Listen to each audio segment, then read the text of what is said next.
खंडोबाच्या जत्रा अनेक ठिकाणी भरतात. चैत्री पौर्णिमेला खंडोबाची जंगी जत्रा भरत असली तरी दर सोमवती अमावस्येलाही मोठी जत्रा भरते. जेजुरी, पाली अशा या जत्रेची कितीतरी ठिकाण आहेत. कुठे देवाला हळद लागते, कुठे देवाचं लग्न लागतं आणि जेजुरीला तर देवाची बरात निघते. म्हणून या साऱ्या जत्रा एकानंतर एक असतात. या सगळ्यात पाहण्यासारखी जत्रा म्हणजे पालीची. म्हणून पालीला जायचे ठरलं. साताऱ्यापासून 30-32 किलोमीटर अंतरावर पाली हे ठिकाण आहे. गावातून तारणी नदी वाहते. पाली आणि पेंबर अशी 2 गावं नदीच्या 2 बाजूंना आहेत. मी येणार असल्याचं महादेव पवारांना लिहिलं होतं. ते सांगलीहून तिथे येणार होते. साताऱ्याहून बाळासाहेब थोरात या स्नेहांबरोबर मोटरसायकलवरून मी पालीला पोचलो. रस्त्यावर खूप खेचाखेच होती. प्रत्येकाच्या कपाळी भंडारा लावलेला, अंगावरही सांडलेला. वाटेत अरुंद दगडी फूल लागला, वेस लागली. या सगळ्या गर्दीत महादेव पवार कसे सापडणार याची काळजी पडली. तोच ते स्वतः समोर नमस्कार करून उभे. त्यांच्या नेहमीच्या ठरलेल्या गुरवाच्या तरी त्यांनी आम्हाला नेलं. ते म्हणाले, कधी आलो की आमचं उतरायचं हेच ठिकाण, आमच्या आजापासनं. तिथे पुण्याहून आलेली माणसं सुद्धा उतरलेली होती. पुण्यात खंडोबा भक्तांचं एक मंडळ आहे, त्याचे हे लोक. जेवणं उतरणं सगळ्यांचे इथेच. राहण्याबद्दल राहोस, पण जेवणाचे सुद्धा पैसे गुरव मागत नाही. लोक समजून देतात. तिथे चहा घेतला आणि पवारांबरोबर बाहेर पडलो.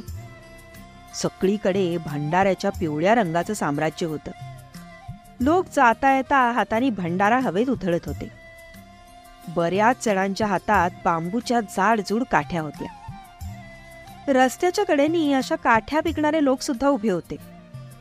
मी पवारांना विचारलं, या काठ्या कशासाठी? ते म्हणाले, देवळात खोटी खोटी लढाई खेळतात या काठ्यांची. इथल्या काठ्या फार प्रसिद्ध आहेत बरं का. अशी जाडजूड काठी दुसरीकडे मिळणार नाही, म्हणून लोक या काठ्या घरी नेण्यासाठी विकत घेतात. खाली वाळवंट लोकांनी फुललेलं होतं. नदीच्या पात्रात आंघोळी सुरू होत्या.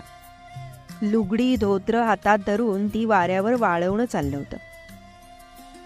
वाळवंटात खंडोबाची पूजा मांडून त्यापुढं वाघ्या मुरळीची गाणी चालली होती. अनेक ताफे आलेले दिसत होते.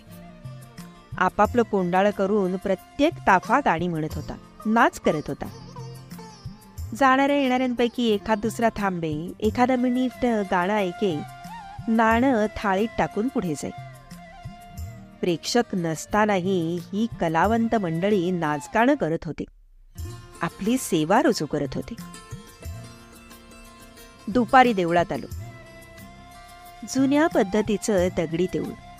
भोवती प्रशस्त आवार, बाजूनी तटबंदी, आत खच्चून गर्दी. तटबंदीच्या वरच्या पायरीवर जागा मिळवून बसतो. काठ्या घेतलेले 25-50 गट दौडत आत यायचे तेव्हा शिवाजीच्या काळचं सैन्य पाहतोय असं वाटायचं.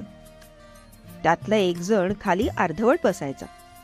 त्याच्या भोवती इतरांनी वर्तुळ करून उभं राहायचं आणि एकाच वेळी वरून काठ्या मारायच्या.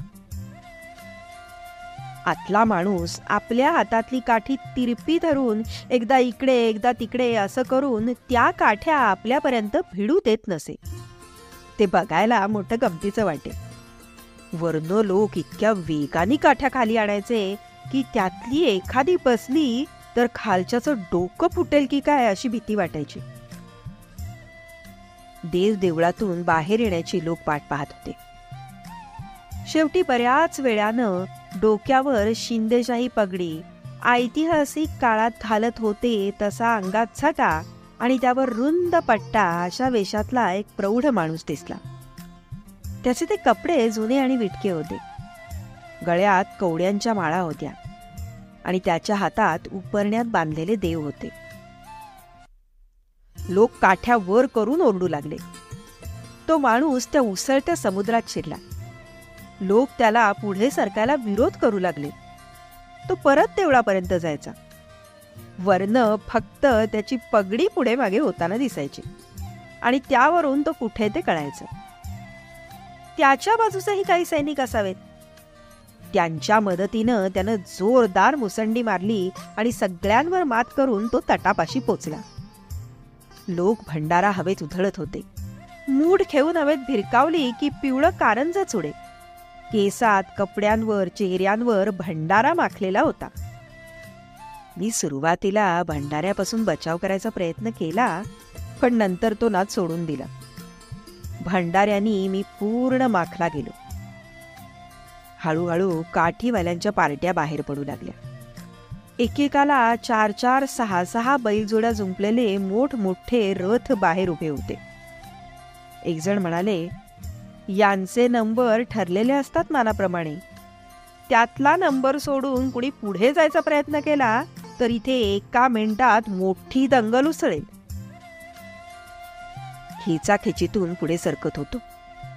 रस्त्यावर येऊन पुलाजवळ उभा राहिलो.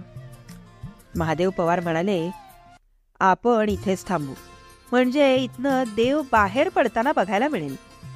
पुलावरून देवाची मिरवणूक दिसेल. गाण्यात मल्हारी मल्हारी असायचं. देवळातून काठीवाल्यांचे जथे बाहेर पडू लागले. त्यांच्या पुढे मागे डफ वाजवणारे लोक होते. कुणी टाळ्या वाजवत होतं. पंढरपूरला ज्ञानबा तुकाराम असतं तसा इथे सदानंदाचा येळकोट हा घोष असतो. पंढरपूरसारख्या झांजा इथे नव्हत्या. घोंगड्या खांद्यावर घेतलेले लाल गडद जांभळे फेटे बांधलेले बरेच लोक दिसत होते. वेशीवर पुष्कळ लोक उभे होते. खालून एखादा रथ चालला की ते वरून घमेल्यानं भंडारा ओतत होते. भंडारा फेकत त्यावेळी प्रकाश चमकावा तसा पिवळा रंग दिसत असे. तो खाली विरळ विरळ होत येई. काळ्या रंगाची वेस, बाजूचे तट, माणसांप्रमाणेच सारं काही भंडाऱ्यांनी न्हायलेलं होतं. रथ जात होते. सगळ्यात शेवटी सजवलेला हत्ती आला. त्याच्या हौद्यात बरेच लोक दाटीवाटीनं बसले होते. त्या हत्तीवर देव होता. तो अर्थात उपरण्यात बांधलेला, त्यामुळे दिसत काहीच नव्हतं. खाली हजारो काठ्या नाचत होत्या. देव वेशी खालून जाताना लोकांनी अक्षरशः भंडाऱ्याची पोतीच्या पोती वरनं ओढली. ती वेस, तो हत्ती, ते लोक, हे सगळं त्या पिवळ्या रंगात दिसेल असंच झालं. पुलावर आलो. खाली वाळवंटात पाहिलं तर त्या सबंध परिसरात माणसांचा सागरच पसरलेला होता. लोक मोठी मोठींनी भंडारा उधळत असल्याने तो सागर खतखत्ता वाटत होता. पवार म्हणाले, तिथे पलीकडे पेंबर गाव आहे. देव इथून घरनं निघाला. पेंबरला त्याचं म्हाळसाबरोबर लग्न लागणार. मी विचारलं, ते पाहता येईल का? पवार म्हणाले, तिथं त्या गर्दीतनं पोचायलाच 2 तास लागतील आणि माणसांची तर एवढी गर्दी, पाहायला काहीच मिळत नाही. आणि असतं काय तर मूर्तींचं लग्न, अंतरपाट धरतात, पण कुणाचं कुणाला काही ऐकू येत नाही. एका बाजूनी एखादा रथ नदीच्या पात्राच्या दिशेनं सपाटीवरनं येताना दिसायचा. उतारावरनं जोरात येताना मात्र तो माणसांची गर्दी कापत जायचा. फक्त वरचा कळस पुढे जाताना दिसायचा. त्यावेळी श्वास सोडल्यासारखे भंडाऱ्याचे फवारे गर्दीतनं वर उडायचे. संध्याकाळची पिवळी किरणं सगळीकडे पसरली होती. त्यामुळे तो पिवळा रंग आता ज्वालेसारखाच दिसायचा. शेवटी देवाचा हत्ती येताना दिसला. सगळे मानकरी आणि तो हत्ती भंडाऱ्यांनी भरलेले होते. हा हत्ती नेहमीचाच असावा, कारण इतक्या भंडाऱ्यात दुसरा हत्ती टिकलाच नसता. तो बुजून सैरावैरा पळत सुटला असता. उतारावर हत्ती वेगाने खाली येऊ लागला तसं झालं. मनात म्हटलं, कुणी या हत्तीखाली चिरडलं जाऊ नये म्हणजे मिळवली.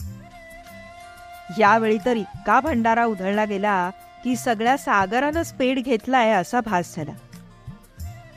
देव पेमराकडे निघून गेले आणि आम्ही माघारी वळलो. तुम्हाला आमचा चॅनल आवडला असेल तर जरूर सबस्क्राईब करा आणि लाईक करा. आणि हो, जर तुम्हाला तुमच्या बालपणीचे आणखीन कुठले धडे ऐकायचे असतील तर कॉमेंट बॉक्समध्ये जरूर कॉमेंट करा.